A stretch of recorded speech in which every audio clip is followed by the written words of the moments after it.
The Evolution of a Bad Boy, written by Susanna Thompson, narrated by Sarah Sampino. Chapter 11. Dylan was thinking about Celeste as he wrote a new song. It was usually a slow process to get the lyrics just right. He would go through countless rough drafts before he was satisfied with the final result. Many of his attempts were discarded in frustration, left half-completed in a notebook, until some possible future time when he might be inspired to finish them. This new song, though, took hold of him like a fever dream. He wrote it within minutes, without changing a word. "Hot damn, Dylan, what is this girl doing to you?" Jenna's reaction surprised him. Being the only girl in their band, she was used to the way guys talked about sex. She hadn't batted an eyelash when she had read the lyrics to his other suggestive song. "It's what I did to her," he said with a confident smirk. "I don't think so," Jenna said. "Read it again. It's all about her. I could hear the music while I was reading it through, but you know we can't play this at school. Even the people who don't get what it's really about will think you're singing about drugs." "I know that, but I think we should practice it anyway. We can play it at our next gig." Jenna gave him a sly look. "You mean you want to play it for Celeste? What's wrong, Dylan? Did Celeste cut you off? You've never had to use a song to seduce a girl before." "You don't even know what you're talking about," he complained irritably. Jenna clapped her hands in delight. With her short brown hair and the impish look in her brown eyes, she looked like a mischievous pixie. "Celeste rules the school, and she rules the lovesick fool." "How old are you?" Dylan demanded. She was undeterred by his annoyance. "Ooh, you've got it bad," she sang with glee. He scowled at her. "Just write the damn music."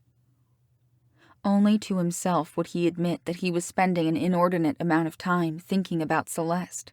It wasn't like him to fantasize about one girl so much. He had a great time with girls, but he didn't dwell on the details afterwards. There were always new experiences to look forward to. This was different, because he couldn't seem to get what had happened with Celeste out of his mind. He kept remembering how she had responded to him. Girls often came to him primed for sex, but it hadn't been that way with Celeste. He had done that to her. He had succeeded in coaxing a response out of her that no other guy ever had before. It filled him with male pride, but it also left him wanting more.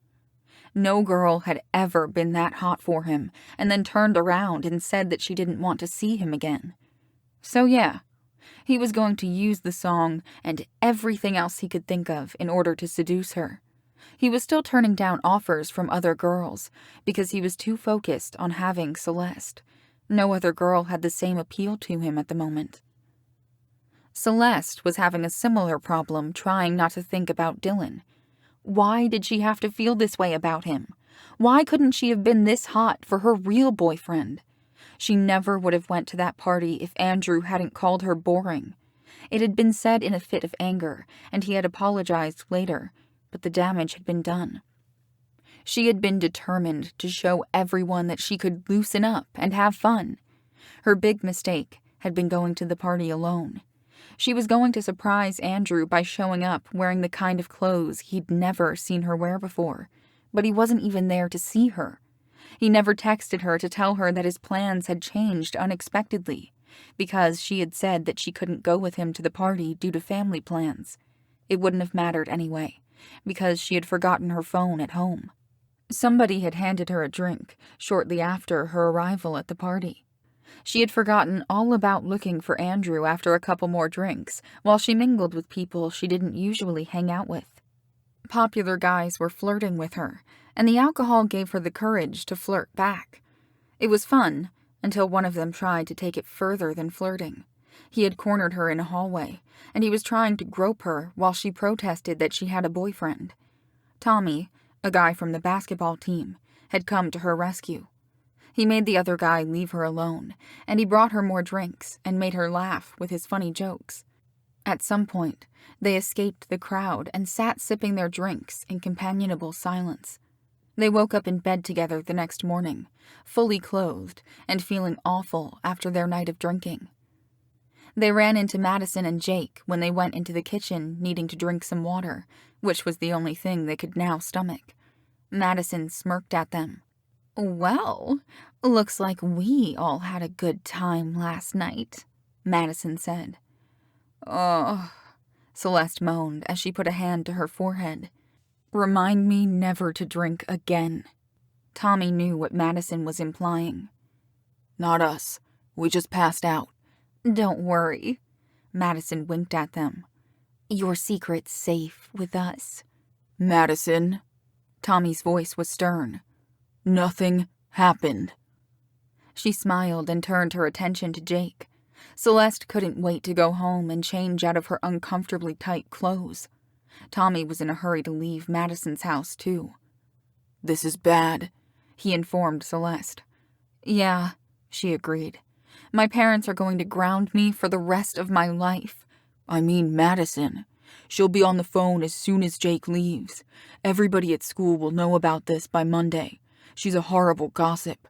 I'll try to do as much damage control as I can, but be prepared for things to get ugly." No matter how much she and Tommy denied it, pretty much everybody at school believed that they'd had sex that night. The worst part was that Andrew dismissed her explanation as a lie. She had been outraged that he thought she would have a one-night stand. But wasn't what had happened with Dylan just as bad? Even more shameful was the fact that she wanted to do it again. She wanted to be alone with Dylan and have him touch her again. Every day at school, she did her best to ignore him, but she listened to his damn song every night. She needed to destroy that CD, but she couldn't bring herself to do it. Now here she was at his house again, having given in to Lily's pleading to go with her and watch the band practice again. Alex had asked her out, but they hadn't gone out on their date yet, and Lily didn't want to go watch him alone.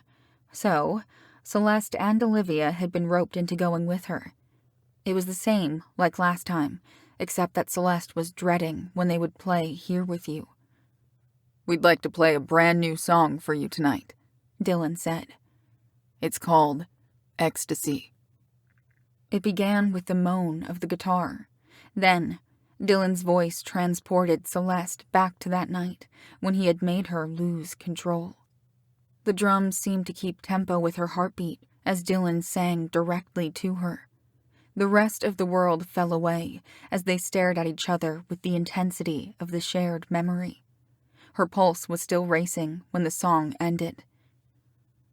Lily exclaimed that it was the sexiest song ever, while Olivia commented that they couldn't possibly play that at the Battle of the Bands. Celeste was glad that nobody asked for her opinion on the song.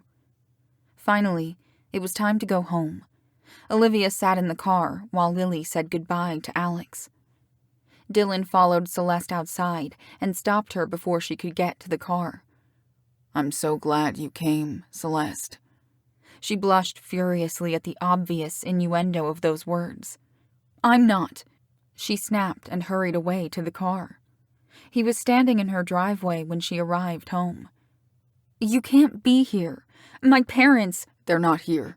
I knocked and nobody answered." He walked right up into her personal space. Her voice was shaky with nervousness. "Dylan, you can't—" He cut her off again. "What? I can't kiss my girlfriend?" He reached out and caressed her chin with his thumb. "Dylan," she said helplessly. Her breath hitched as he brought his mouth down on hers.